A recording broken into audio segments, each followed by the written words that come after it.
coming. It's rolling around the bend. And I ain't seen the sunshine.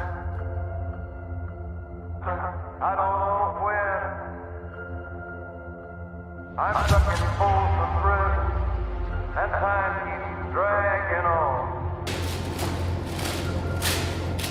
But that train keeps a-rolling, all down the San all down the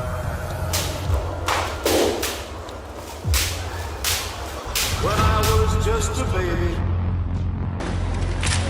my mama told me, son, always be a good boy. Don't ever play with a gun. I hear the train a-coming. It's rolling around the bend. And I ain't seen the sunshine. I don't know when. I'm stuck in Folsom Prison, and time keeps dragging on. But that train keeps a-rolling, all down the San Antonio, all down the When I was just a baby, my mama told me, son, always be a good boy. Don't ever play with a gun. I hear the train a-coming. It's rolling around the bend. And I ain't seen the sunshine. I don't know when. I'm stuck in Folsom Prison, and time keeps dragging on. But that train keeps a-rolling, all down the San Antonio, all down the San When I was just a baby, my mama told me, son, always be a good boy. Don't ever play with a gun.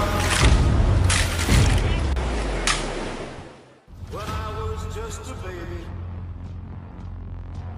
my mama told me, son, always be a good boy.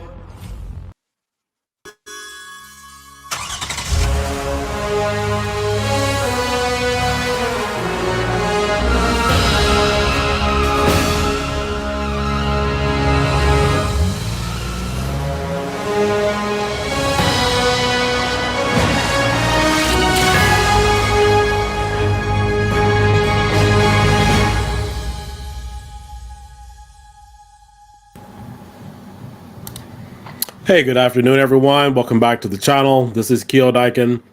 So I wanted to join today and thank all of the Patreon subscribers. But, for the most part, this video is going to be a little bit of a prelude to understanding emulation on the Raspberry Pi 5, as well as some of the other single board computers. I know many of you have been asking as far as PlayStation 2 emulation is concerned.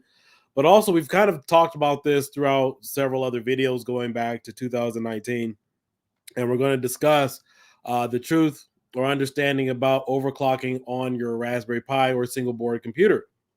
And as you guys have been listening to me for the past few years, overclocking isn't really needed to obtain better emulation. That's just not how it works. And so we're going to cover that today. I'm going to show you guys some key metrics, something to actually look out for. I got a few videos planned for you where you can actually see it for yourself to decipher or understand the emulation as how it pertains to some of the overclocking. So you guys are going to see it for yourself. So this is going to be a little bit interactive. And then, of course, this, like I've said, this is going to be a prelude to the tutorial that I'll probably be releasing here the next week and a half, 2 weeks before I release my images and stuff. And so, but thank you guys for joining. I know it's been a good Saturday. I took the family out for a little bit of a walkabout. Took my dog out for a walk. You know, he was having a nice, time and all that other fun stuff. And, took my wife out, father-in-law, took the whole family out. We went to the park, just had a pretty much nice time. But, today's a nice Saturday. Been working on some hobbies. I know I just can't seem to ever catch up on videos because sleep happens to be the number one enemy, especially when you got stuff, you want to do and watch, things on TV. All right. So as you guys know, we've been doing a lot of emulation on the Raspberry Pi 5, Orange Pi 5 of the single board computers. We have the brand new Radxa X2L, which is a really phenomenal unit. We also have the UE2X1. We have some fun with that. I need to do a showcase on RetroPie X86 so you guys can see that. Maybe I'll post that video tomorrow or hopefully Monday. And then, of course, we have some other things coming down the pipeline. And so, again, let's go ahead and jump into it. I want to show you guys some video clips. I'm going to let you guys watch a little bit of it. On the right of the screen, we have some basic PlayStation 2 emulation. This is running Time Crisis 2 on the PlayStation 2. So I'm running with KDE Plasma, which is in the RetroPie Supreme Ultra build. So it will give you the same performance values. It's not a standalone desktop. It is within the RetroPie interface within Emulation Station. So all of the same schematics in terms of performance will be the same. Again, this is not a standalone desktop. So let's take a look at it for a few minutes, and then we're going to decipher it. I got several other video clips that I'm going to show you, and this is one of the reasons why overclocking is not needed. So let's go ahead and take a look.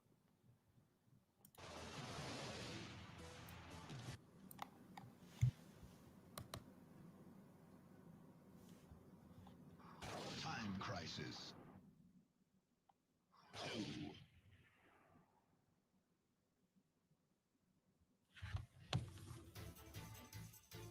So I recorded this a few weeks ago. This has just been part of my normal thing. I started recording more video clips as of late because a lot of times I couldn't go back and just reduplicate things, so I figured it would be best to do it. So this is Time Crisis 2 using the Ether emulators provided to us by the Supreme Team base on Supreme Ultra. This is one of my favorite games. Doesn't run too well on the arcade ROM set, but it runs perfectly fine with tweaks, of course, on this particular single board computer. So I'm switching back and forth between a few video modes here. There are 3 video modes, which we will cover in the next upcoming tutorial. But just take a look at this. Let me know what you guys' thoughts are.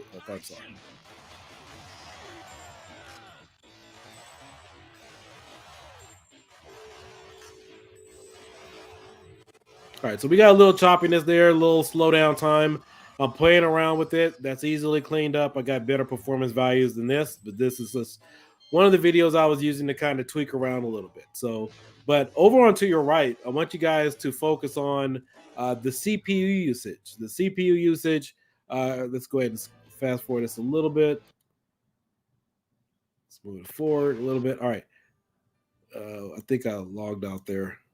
So if you notice, the CPU usage is very low. In fact, let's just back up for a second here. CPU usage is, we're not even getting 100% of the board. So we're averaging anywhere between 60 to about 80 on the CPU. The RAM is only using 29% of the RAM. And, aside for this, I am not overclocked one bit. Now, typically your Raspberry Pi 5 in this particular case would go up to about, let's see, you can do about 3.1 gigahertz on the CPU and about 980 on the GPU if you're using an actual gaming front end. Let me back up here. No, that's the hockey one. Let's go ahead and back up again. But the reason why I decided to do it this way, going directly from the desktop, is just to show you that even in this particular stance, where we're only clocked at 2.4 gigahertz, we're not even using the full spec of the board. And so why or what is the purpose in overclocking? So I want to freeze it here. So typically what will happen is most people will decide to overclock is because they never go into the actual emulator. They never go into actual settings. And so, you know, maybe they're in a press for time situation where they want to hurry up and release a video. You don't need to overclock. And we've kind of gone over this for the past few years, but I know it's pretty much one of the things that are mentioned in the gaming community. And even though when you decide to overclock, or they'll tell you need to overclock, you still don't see those same performance values. So again, we're not overclocked here. I'm running better than most people, but some people won't even be able to get this game running. But again, what is the purpose in overclocking when you can actually see this meter now? You can actually see the resources, and we're not even fully using 100% of the full board. So it doesn't make sense. It's definitely not needed. You guys will see a little bit more than this in some of the other clips that we do have here. Everything that you're seeing right now in terms of maybe some hiccuping or slowdown has nothing to do with the chip. It has nothing to do with overclocking. I think we've kind of lost sight that when we have an emulator, one emulator, it's made to run hundreds or in some cases thousands of games. The PlayStation 2 library is over 4,000 games in total. So you're not going to have one perfect setting. You're not going to have a situation where every game is just going to run the way that it needs to based upon one particular setting. It doesn't work that way. All of these were made by, let me turn this down a little bit.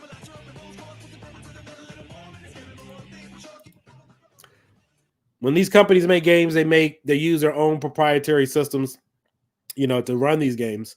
And so you can't use one in particular emulator to run everything effectively, especially now that we can now run really good now on a lot of these single board computers. You have Switch, PlayStation 3, PlayStation 2 emulation. PlayStation 2 emulation is much more difficult than Switch, even though Switch is pretty much a Raspberry Pi 4 with a really good video card. That's why you can run Switch better on some of these single board computers compared to, let's say, Wii U. I know it's funny. You go Wii can run, GameCube can run, and then we take that jump to Nintendo Switch, but Wii U requires a different type of emulator. I believe it uses CEMU in order to run or emulate. So again, I'm not overclocked. This is NHL Pro Hits running at 33%. Let's go ahead and turn up the sound. I want you guys to hear it. But again, keep your eye on the resource meter over there, because as you take a look at this, you'll still hear the stuttering, the flickering, the slowdown. But notice again, the board's not being taxed out. And so once we get up to some of the other emulator settings later on in this clip, you'll see it's running much better. But again, we haven't overclocked anything. We got a quick question here. Alexander King, what do you think about the Raspberry Pi? Gigabyte instead of 8 gigabytes have a big difference between them. Yeah, there is a big difference between them. We've kind of discussed this for the past few years. I know some people say, well, it's just the same board. No, it's not. If you get the 8 gigabyte version, you will be able to access different shaders. I believe when some of the builders actually make their images, there's a cap limit on these images where you could cap it at 4 gigabytes or 8 gigabytes. So yeah, you will get a better performance if you have 8 gigabytes. There's also some additional things coming down the pipeline, such as Twister OS. I'm not sure if they're going to release anything any soon, but you will be able to use double emulation to run an x86 environment. Also, if you do plan on using Windows on this particular board, such as the Raspberry Pi, that would be available, so that extra RAM would increase. But keep in mind, too, a lot of people who say get the 4 gigabyte, not the 8 gigabyte, they don't make any of these builds. They have no idea what's going on in the background, what additional system resources are being used. And so they may think that one board is equal to another. Now, you remember with the Raspberry Pi 4 gigabyte model, there was a chip on there that they put on there. The 8 gigabyte model had it, which allowed you to tap into additional voltage. You could increase the over voltage on that. And the standard 4 gigabyte model originally did not have that. So you really got to be mindful of your specs. Also understand who's making this stuff. If you guys are familiar with that, what was it? That Raspberry, 52 girls, 1 Pi image I did a video on a few weeks ago that Bill was using Ubuntu as the background. And I think they ran into that issue where they built it off of an 8 gigabyte model. And that's why it used a required 4 gigabytes and more of RAM. So imagine if you use a 4 gigabyte Pi, you wouldn't have been able to log in or really use that particular image because the cap far exceeded the 4 gigabyte limit. All right, so here's our gameplay from NHL Pro Hits. Let's enjoy this for just a few minutes.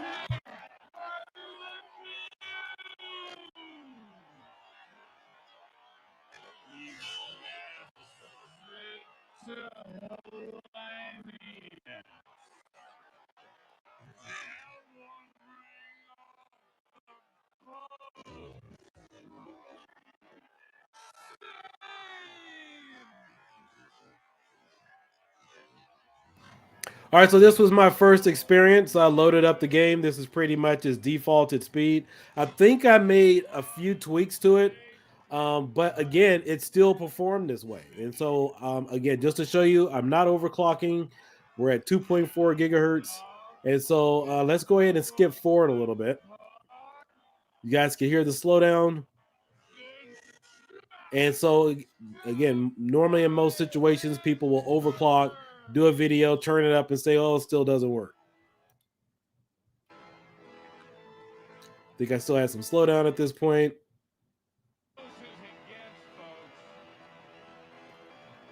We were at about 55% speed. All right, we still have some slowdown here. And boom, voila. As you can see, we are now at about 86, anywhere between 86 to about 120% speed. System resources have not changed. I have not overclocked, and now we're getting much better optimization than what we were experiencing just a few minutes ago.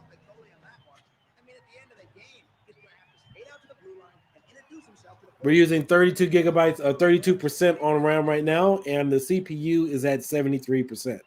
Now, unfortunately, we can't see where the video card is or where what processing, what percentage the video is at right now, but I haven't tweaked anything other than some basic settings in the emulator. And the gameplay is enjoyable.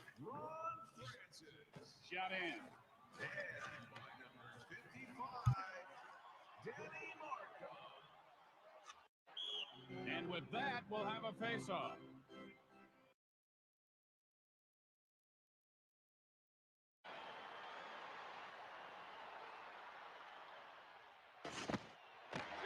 Stripped of the puck by O'Neill. I felt that. I really did.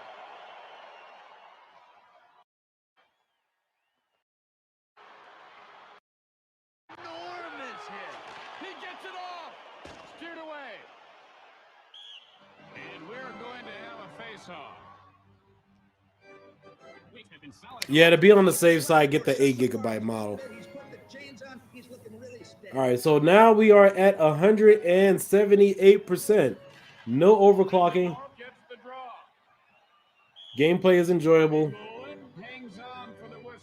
CPU RAM percentage is still the same. And so now we have some great emulation there. Was seeing stars after this hit. You can bet your bottom. All right, let's go ahead and pull up another video here. I got another clip I want to show you guys. This one is probably one of the more trickier ones, and I was never able to get this. You know what? I'm not going to pull it up this way. I'm going to bring up True Crimes, Streets of New York.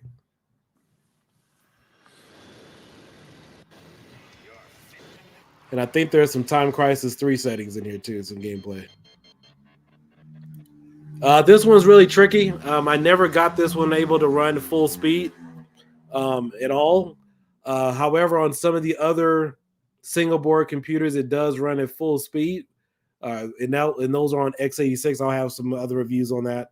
But let's go ahead and jump in here. You can see some slowdown here for Time Crisis 3.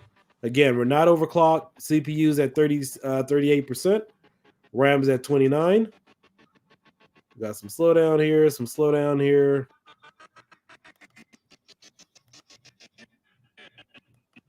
I mean, I know how to fix this. This wasn't the issue, but I just recorded it just so you guys can see the actual percentage of resources being used on a single board computer while it's going on. Because again, typically you won't see this kind of stuff. And so, as you can see, we're not overclocked. We're getting better optimization. Is running at a much faster, much better pace than it was just a few moments ago. And this is actually one of the trickier levels to run, even on the Orange Pi. And even some of the PC gamers have problems with this. But again, I will be covering all of this in the upcoming PlayStation 2 emulation tutorial. See, we got full speed here. No more slowdown.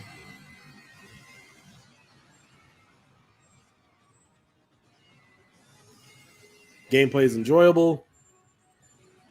And I know I have the system monitoring covered up right now. I know I should have removed it for the sake of this recording, but we're still well within the same percentage range as we were with some of the other games. We're not using full spec of the board. The processing is maximized. But again, these are situations where you guys will watch a video or somebody will say, hey, let's go ahead and overclock, and there's no need to overclock.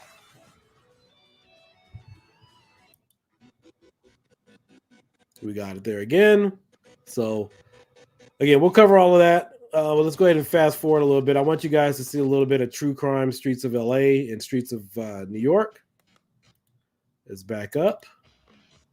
All right. So this is probably one of the more trickier games. This game kind of ran fine when you're on the inside. It has some other graphical issues when you start to run your character outside or when you're in a car. But this particular game is still beyond me. Now, if you notice here on the percentage meter, it will go anywhere between 2 frames per second, and then it'll jump back up to 100 as long as I don't move. But the second I start to move, it'll jump down to like 100 or 1 or 2 frames per second. No matter what I did, I still can't get this game to run. It's a pain in the butt. So again, I just want to show you. Now let's look in the background. CPU usage is 31% on the CPU, 28 on the RAM. Overclocking is not going to do anything for this particular game. Everything is going to be based entirely on the emulator. But there's probably still some better driver optimizations you could do with the Raspberry Pi 5. Orange Pi 5 may still run into this issue. I've never ran this game yet on the Orange Pi 5. But again, everything is it's a pain in the butt on this one. But everything is being optimized the best as I can on this particular game. But no matter what I did, if I turn left, right, move just a little bit, the game would just come down to a complete halt. So I'm standing still now. As you can see, the video percentage there is about 85% because I'm standing still. But the second I start to move around, it comes down to a complete crawl.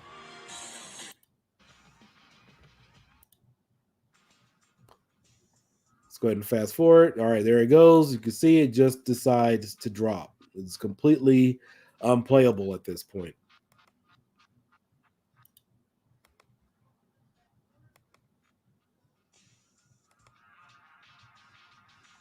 And so that's one of the trickier things about using Ether or understanding PlayStation 2 emulation on these boards is that you have to play the game all the way through until you kind of find its weakest point in the game. A lot of these games will run perfectly fine, and then you'll run into an issue like this where it brings down the game to a complete halt. Now, most image makers, they'll probably play a game for like maybe 2 minutes, 3 minutes, or just copy somebody else's settings. But this is why you just can't add some settings. You actually have to be familiar with the game and understand where the bottleneck points are in some of these particular situations, because you have to account for this. Because in some cases, again, this is one of the reasons why I have to do the tutorial, because you may run into, out of the 4,000 playable games in the PlayStation 2 library, you're going to run into situations like that. And no one particular setting is going to be the end all be all for your particular situation. And so with this, you have to know the games. You have to know its possible choke points. before you really release an image, because something like this is going to happen. I could have loaded this game up, said, "Oh, it ran pretty good or fine at the beginning of the game," and then you run into this little point here where it just comes down to a complete stop. I'm still playing around with it, but again, I never perfected it. But again, I'm just trying to show you guys some of the things that you would run into with the PlayStation 2 emulation. But again, I think this is probably a perfect test or a perfect scenario because we've had NFL Blitz in the past, Killer Instinct. All of these single board computers coming out now have more than enough power, more than enough RAM and optimizations to run a lot of these games. But a lot of it still depends on what environment we're using, whether you're using ARM or x86. Oh, let me go ahead and back up here.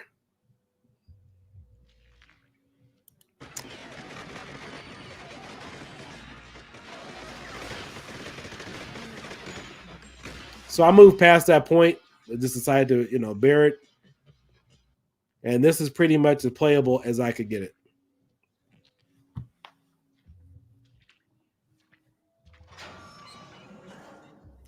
Shit. Till I brought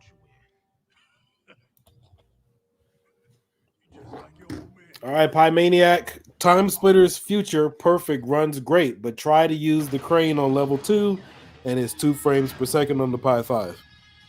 Exactly. And Pi Maniac is another guy. He understands this emulation. He's somebody I've been talking to about the PlayStation 2 emulation, so he is aware of this issue, and he's speaking the truth, because it's taken us months to even get this far to understand it, to make it enjoyable to the point.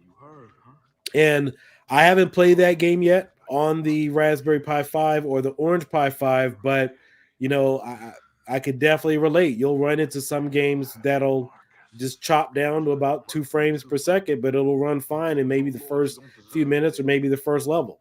So it's going to be up to you to understand how to use the emulator and make it enjoyable to the best of your experience.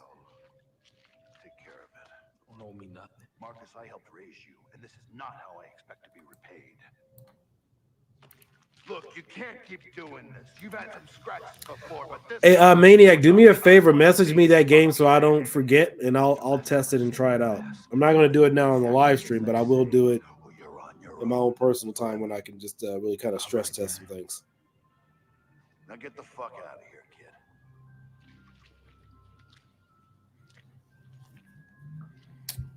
All right, you guys see it's running great now. So we're at about 36 frames, 37 on the CPU usage, 40 on the RAM. And so again, I can't stress this enough, just how useless would overclocking be in this particular case when the game itself isn't being, or the board itself isn't fully being utilized. It's crazy, ain't it? Whoever thought I'd be making it. And another thing I want to add too is a lot of these cutscenes, sometimes they have an effect on gameplay, sometimes they don't. A lot of these games are using MP4s, which are actually video files. So a lot of these cutscenes and demos will play fine, but in rare situations, you do have to play the game, or sometimes the game demo or the cutscene could truly represent the actual gameplay. So, but all in all, for consistency, you can't really rely on a lot of these video demos or cutscenes to determine whether a game runs good or not. So looking at this cutscene, this is probably an MP4. It's probably in a small video running in the back of the game. It has nothing to do with the actual true in-game experience. Organized crime. I remember when you couldn't even wipe your. And if you look at the percentage on this, we're getting at 101 frames, 101% on the video frame per second, which is at 61 frames per second. So somebody will look at this, like let's say if this was the first thing you saw, and say, oh, that game runs perfectly fine, but yet they weren't aware of what I just showed you a few minutes ago. And then they would run into an issue like that, and then you guys would send messages to me and other people saying, hey, this game doesn't run well. How do I fix this, et cetera, et cetera. Or I saw another content creator's video, and they showed that game, and, how did they get it to run perfectly fine? Come on. I'm going to blaze through those qualification tests like that. Oh, you in that much of a hurry to get out of my unit? Lieutenant Dixon. Nah, I was just. Save it. I'm happy for you. You're gonna make a hell of a detective. Well, hurry up and polish your badge. You're going to be late. See, that video looks really nice. We're at 72 right now. Could be better on that end. Notice how it fluctuates when it gets close up on a couple of characters. You don't have a lot of sprites or animations or textures in the background, so the frame per second goes up. And then when it's a wide angle shot, it drops down because there's more textures in the background. Marcus has been on a beat for 4 years now. Just aced all the CIC stuff. It's all down. 81%, 83. CPU usage is still very low. You got it, Vic. 35, 40 on the round. Listen, all you got to do is pass, huh? What's going on, Dirty? Shoot yourself in the foot, huh? Yeah, you know how many times I keep hearing that? Like PlayStation 2 doesn't work on a Pi5 or something. Your CIC detective qualifications. You want your gold shield? You're gonna have to make me smile. It's work. This is the combat. With these new single board computers coming out and people requesting more of it and a more demand, you're going to have to put in the work if you want to get the best out of it. I think for the most part, you know, that day and age of just throwing a ROM on the system and trying to get the best possible performance out of it is dead. So if you really want to enjoy these higher to run systems like PlayStation 2, and there's probably a few others, a lot of them like the Nintendo Switch, they don't have a lot of settings on there for optimizations to improve some things. But if you want to get the most out of it, you're going to have to put some work in, unless you just want to go get a standard PC and you don't want to have to fix anything up for yourself. All right, so this is a little bit of Tekken 5 here. I think that was a little, yeah, it was Tekken 5. I don't know why I jumped out of it. All right, you can see again, some people still can't get this game running right. They overclock. They'll turn it up to 3 gigahertz, turn up the GPU. Again, I'm stock. What is the stock speed? What is it, 600 or whatever on the GPU, something like that on the Raspberry Pi 5.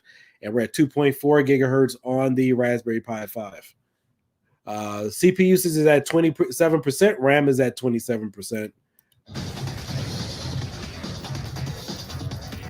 And in some cases, I've gotten up to about 140 frames per second. Now, this is a particular game where these video cut screens do kind of resemble or represent a true experience of the true in gameplay. So if I was to let this run and you guys saw the cut screens and demo of Tekken 5 on the PlayStation 2, it would truly represent the actual in-game experience for what you get.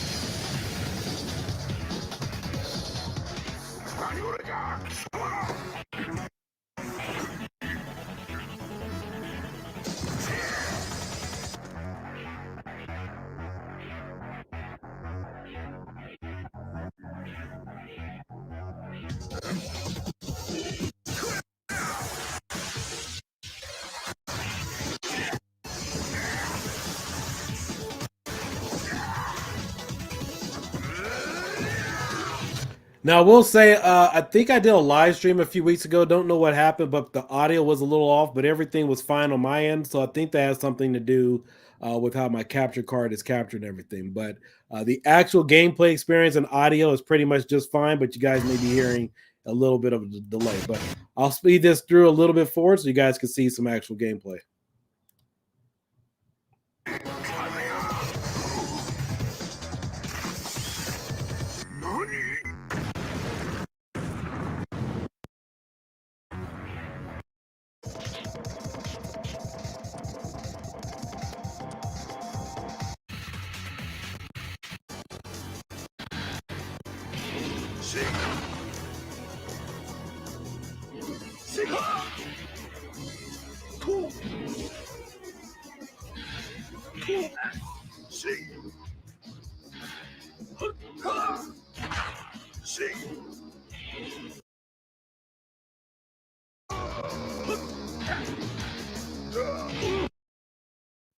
All right, so in this clip, what I was pretty much doing was kind of mess around further with the settings just to see what additional settings I can add to this. I have it running perfectly fine, but just wanted to see what else I can mess around with this on this particular emulator. Let me turn it down because I know it's kind of loud. But for the most part, there for some of these PlayStation 2 games in this emulator, there's about so far I've discovered about 3 different ways you can optimize it to make everything playable. So there's not one particular way. There's about 3 different ways, and so that's one of the reasons. As you guys see here, is a little bit faster. So that's one of the reasons why I've kind of delayed. It's been a lot of hard work just trying to understand a lot of this. Is because while I'm trying to release my work and my image, I'm trying to release it in the best possible fashion to where it just works and it runs, and I don't have to tell you how to tweak everything for yourselves, because some of these games would require you to understand how the emulator works in order to get the best possible optimizations out of it. So, all right, give me a second here. I'm going to pull up another video. In fact, I think I recorded this one. I want to give you guys a little teaser here. Yeah, you guys see it there. Tech is running really good there. It's at 100 frames per second, or 60 frames per second, but 100 speed. So let me pull up. Let me see here. I think I got a nice little teaser for you guys. I'm going to show you guys some gameplay from the Radxa XL2. Let's see if I have it. Let's see, how long is this video?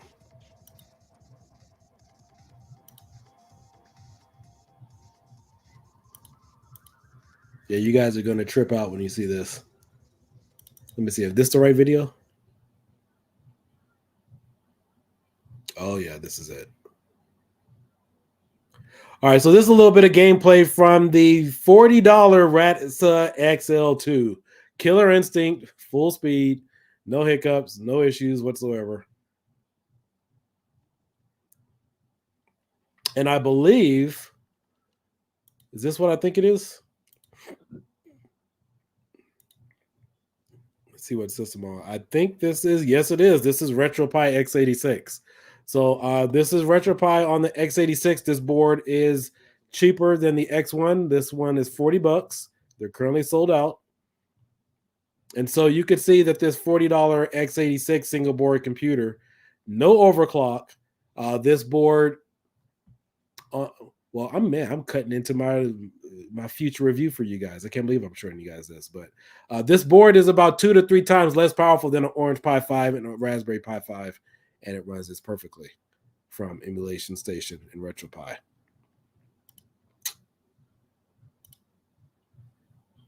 All right, here's NFL Blitz. This one had a little bit of an issue. I don't know why. I think it was the sound or something. I mean, I could fix it, but I just thought it was weird. It was kind of spotty on this one, but it ran pretty fine for the most part on the XL2, on the X2L.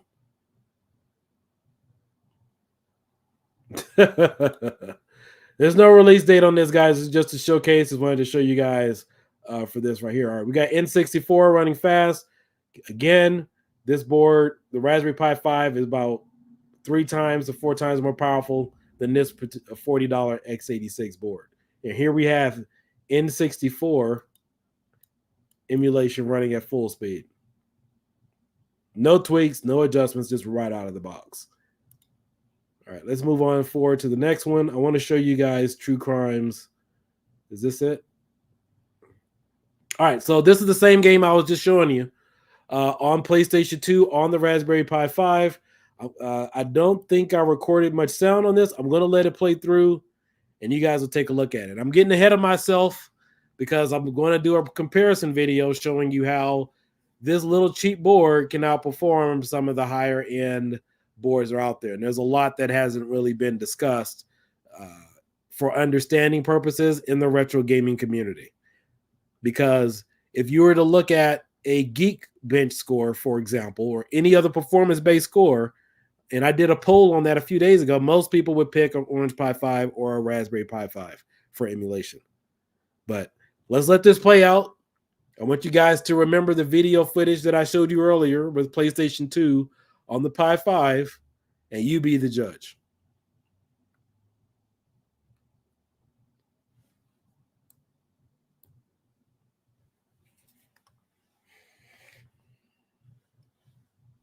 And I made no tweaks or modifications to this.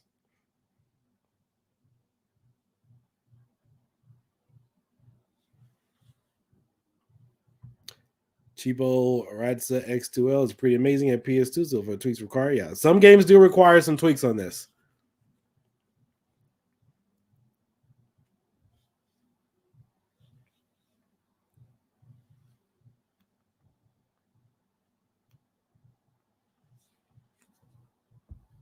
So just remember, the next time a home arcade company or somebody says, "Hey, this board is more powerful than this or that," and then you look at the specs. You know what? Let me pause this for a second.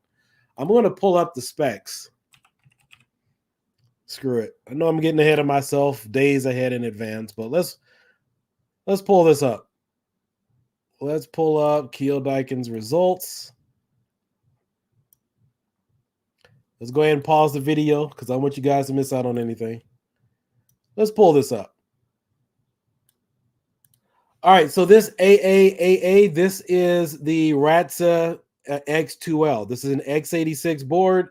The single core score is 375, multi-score 1037. And where does the Raspberry Pi 5 sit at? 870 and 1841. And where does the Orange Pi 5 sit at?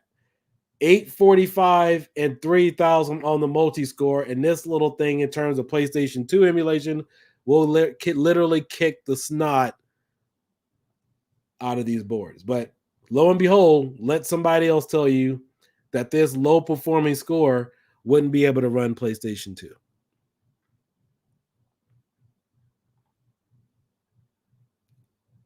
Or run it decently.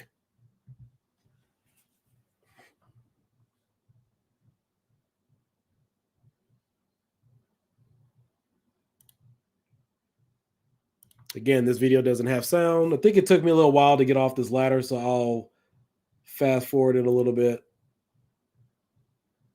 Yeah, I got stuck there on that ladder. Let's fast forward it. Again, there's no sound here. All right, there we go. There's no sound hiccups on this emulation. Everything ran perfectly fine.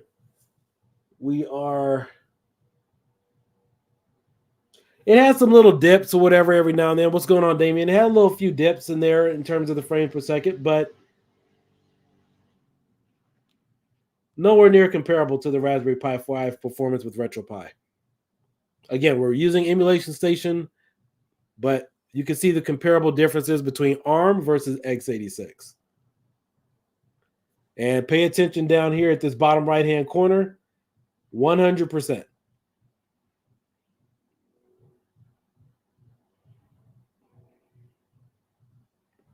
All right, so we're coming up to the spot in a minute where the game would drop down to about 1 to 2 frames per second. Oh, there we go. Yeah, I had some issues with controls on this one. Yeah, most of these PlayStation 2 games are have an issue with, like, if you're using a 3D based game, open world. The ones that are really hard to emulate are the ones that are open world with a lot of textures and sprites in the background, like let's say your Gran Turismos and so forth. All right, so here we go. Moment of truth. We're at 100%, even though we weren't at 100% on the Raspberry Pi 5. And look at that. Look at that. Just look at that. You see how long it took me just to get to that point earlier in the video on the Raspberry Pi 5? I'm literally going to do a cut and paste side-by-side comparison, but look at that performance. Didn't stutter, didn't hitch, didn't glitch, didn't hiccup. Oh, look, we're about 96%.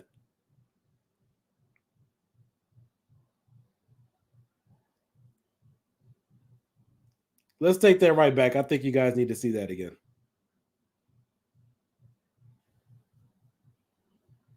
Look at that. Same choke point, handle it flawlessly.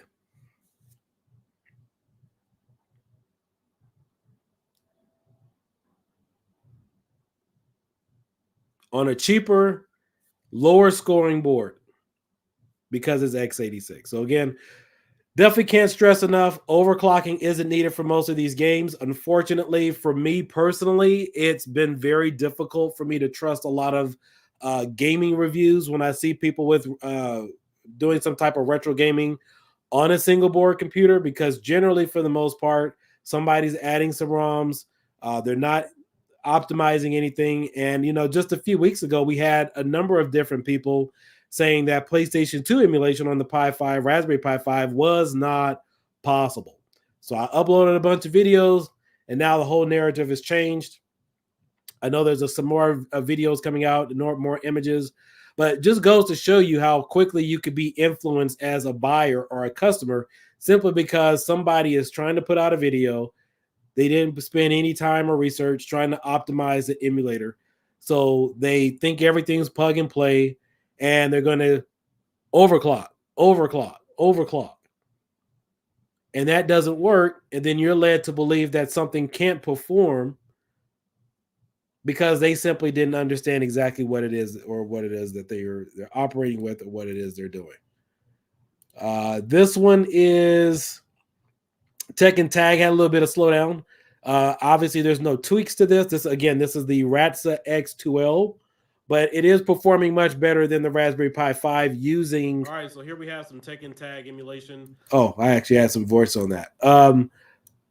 It is performing much better on this particular board than compared to using Raspberry Pi 5's RetroPie. Now, there are some other front ends or OSs that would run a little bit better for the most part. Usually that is Android.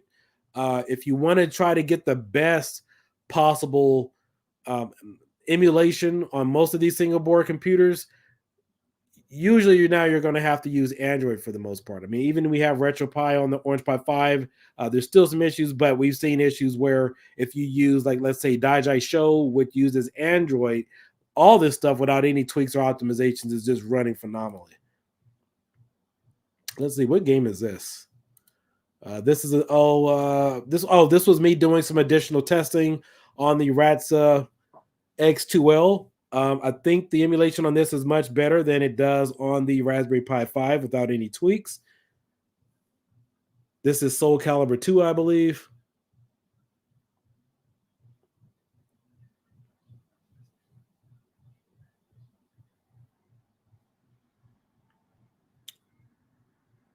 Again, this is just all default. I haven't changed anything on it, and it's running pretty good for the most part without any tweaks or optimizations added.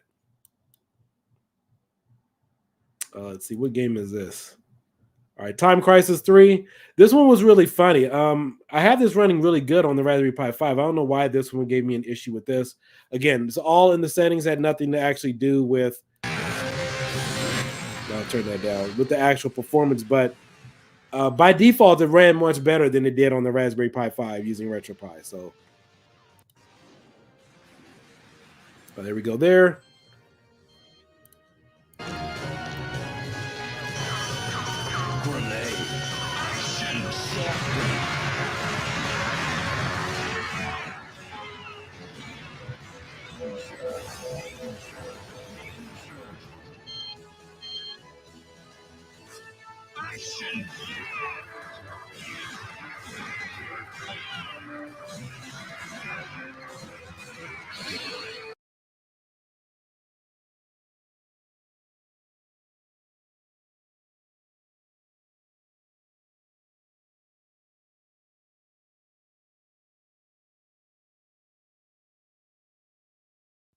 All right, now if you guys notice over here on the bottom in the middle, we have Vulkan. I'm using Vulkan drivers.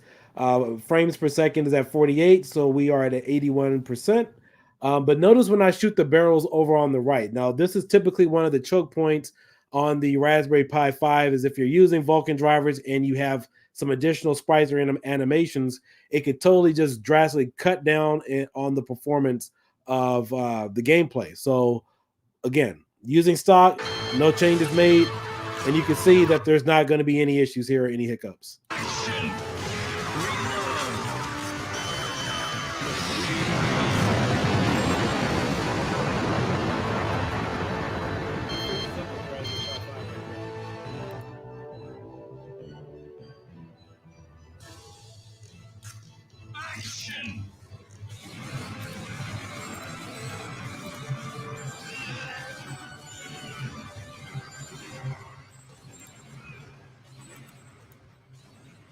So again, this is a $40 board performing by default because it's x86 outperforming the Raspberry Pi 5 and even the Orange Pi 5.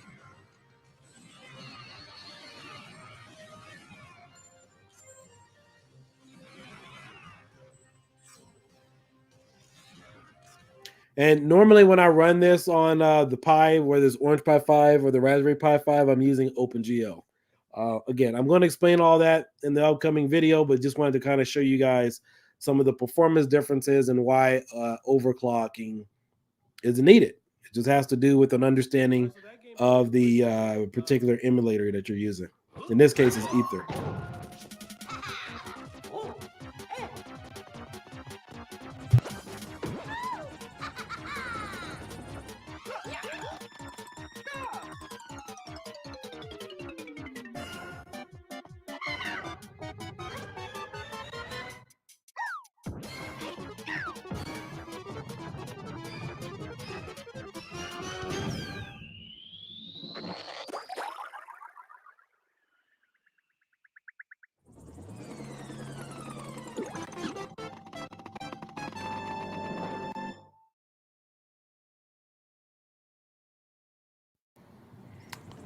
So again, to put things in perspective, this is the Radxa X2L outperforming the Raspberry Pi 5. It's cheaper than the Raspberry Pi 5.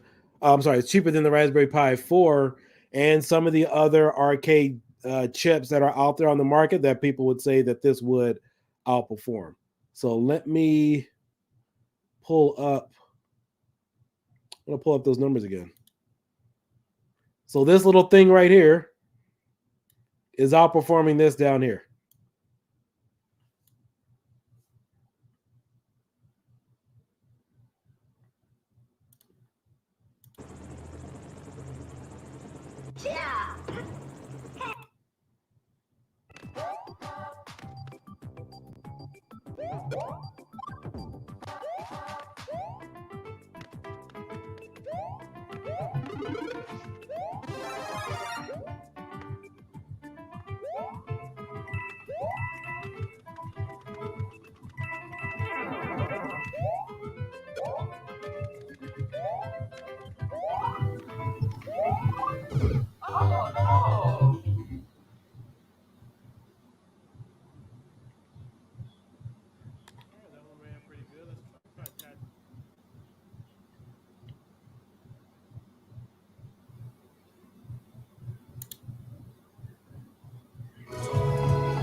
I think I'm going to kind of fast forward through Tatsunoko versus Capcom. I'll show a little bit of the gameplay. So, and this is on the Nintendo Wii.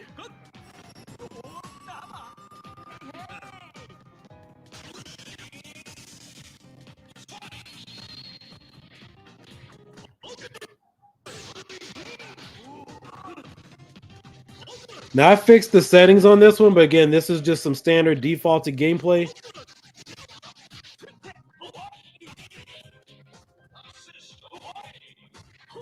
So this is typically what you would get with this kind of board by default, but you can improve it. In fact, even on the Raspberry Pi 5, you still have little hiccups like this, which I've also improved, and you guys will experience when I release my image.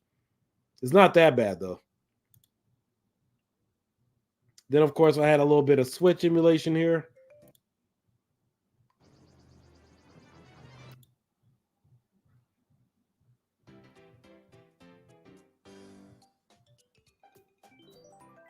I have to figure out the setting for this one. This one's a little bit trickier, but I can, pretty much improve on it.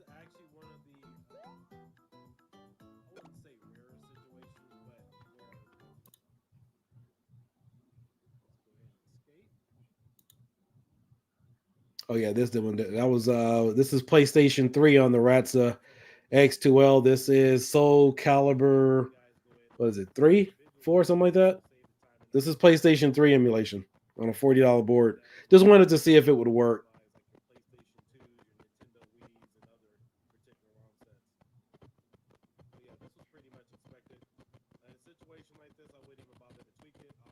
But it's just nice to know that we can kind of get this performance out of something like that. All right, I think this is more NFL Blitz. Wanted to kind of revisit it a little bit.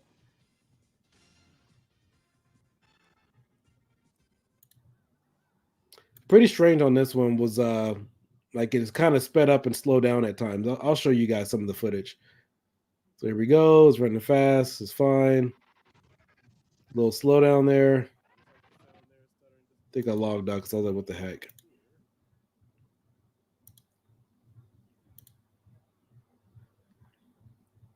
And then, of course, cloud gaming worked too. So, but, you know, all in all, that's pretty much where I'm at right now. Just wanted to show you guys, you know, what some of this emulation looks like, you know, on these single board computers with gaming. But, you know, definitely wanted to stress out the point to all of you that you don't need to overclock for any of these single board computers, particularly in regards to emulation. It's not needed. If you want to do it, it's fine. You know, I've done it, you know, to represent a number of different tests, you know, just to see, you know, what the temperatures, you know, would look like, you know, if it would throttle using it, like say a stock Raspberry Pi 5 cooler, or using an additional method, what voltages were safe, what were the optimal voltages, how far could you overclock the GPU. If you're doing a test or something like that, that's pretty much fine. But again, none of that is needed to obtain good or optimal emulation for these single board computers. So unless you guys have any questions, you guys all have a good day. I will be back later. I will have some additional videos released for all of you, but hopefully you guys got something out of this. And this was the prelude to my tutorial that I do plan on watching. And make sure you guys like and subscribe, share the video, and I will catch you guys later. And thank you guys all for watching. Thank you for all those Patreon supporters and all of everybody in the group. So this is the kind of stuff and information that you guys get behind the scenes. So that way you aren't pulling out your hair and stressing out, trying to figure out some of this basic stuff. So we will catch you later. Pi Maniac, thank you again for all your tips and insight as well as Dirty Gaming. I will catch you guys later. You guys all have a great day. Peace out. Bye-bye.